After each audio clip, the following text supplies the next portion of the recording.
پاکستان کې د افغانستان د سولې په تړاو غونډه پرون شنبه د جون په 22مه پیل شوه.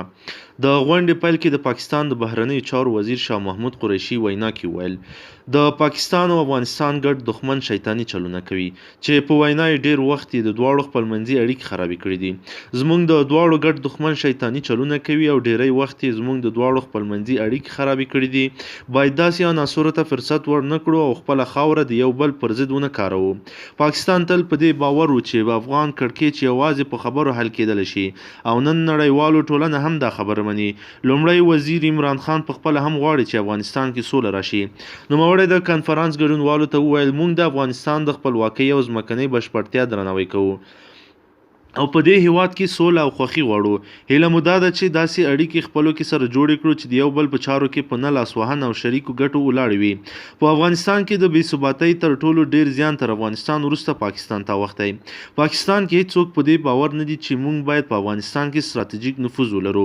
د کنفرانس یو ګډونوال محمد حنیف اتمر چې د افغانستان د ولسمشرۍ ټاکنو ته هم نومان دی د بي بي سي خدای نور ناصر ته د غونډې په څنډه کې داسې ویل د غونډه په دې پړاو کې د افغانانو او پاکستاني سیاستوالو او حکومتي خلکو ترمنځ د نظر تبادله ده چې زموږ لپاره مهم ده. پر دوو مسلو ډیر تمرکز کوو. د افغانستان او پاکستان ترمنځ په دوه اړخیزو اړیکو او د سولې په اړه دا کنفرانس باید پر یو بهیر بدل شي.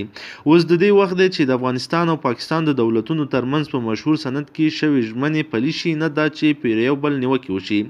دې کنفرانس ته د افغانستان پخواني ولسمشر حامد کرزي هم ورغوښتل شوی چې نه د ورغلی خو ولسمشرۍ ټاکنو ته نومان محمد حنیف اتمر بیا ورغلی ده. په پاکستان کې آزاد خبریال طاهر خان بي بي سي ته داسې وایي ناسته د پاکستان حکومت لپاره مهم رول لري. دی وایي د پاکستان د بهرنیو چارو وزیر په دې ناسته کې ګډون وکړ او ترڅنګ یې د پاکستان ولسمشر هم افغان سیاسي مشرانو ته یو مېلمستیا وکړي او ویل کېږي چې له افغان سیاسیونو سره به عمران خان هم وویني.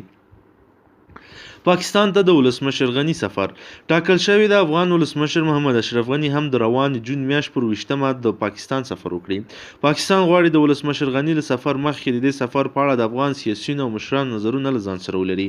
د افغانستان یو شمېر سیاسي مشران د سولې کنفرانس کې د ګډون لپاره پاکستان ته تللي دي خو د پخواني ولسمشر حامد کرزي له لوري په یو خبره شوې اعلامیه کې د نوموړي له قول ویل شوي چې د سفر مشورې او چمتووالي لپاره وخت لږوالي له کبله نشي کولی دغه غونډه کې ګډون وکړي.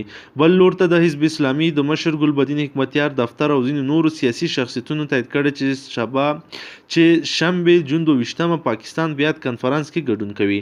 د پاکستان رسنیو د رپورټونو له مخې دغه غونډه د لاهور د سولې څیړنیز مرکز او سویلي اسیا ستراتیژیک ټیکاو مؤسسې په نوښت جوړیږي. د پاکستان ډیلی ټایمز ورځپاڼې ویلي دي یاد کنفرانس د افغانستان د ولسمشرۍ ته نومان محمد حنیف اتمر، کریم خلیلي، ګلبدین حکمتیار، محمد محقق، عطا محمد نور، عمر داودزی، عبدالرشید دوستم، یونس قانوني، صلاح الدین رباني، لطیف پدرام، افغان ضیا مسعود، انور الحق احدي، سید اسحاق گیلاني او ځینې نور افغان سیاسیون روغتل شوي دي. د حزب اسلامي رهبري شورا غړی همایون جریر بي بي سي ته وویل چې ښاغلی حکمتیار په دې کنفرانس کې ګډون وکړی. دی وایي په افغانستان کې د سولې ټینګښت دغه کنفرانس د بحث اصلي موضوع ده.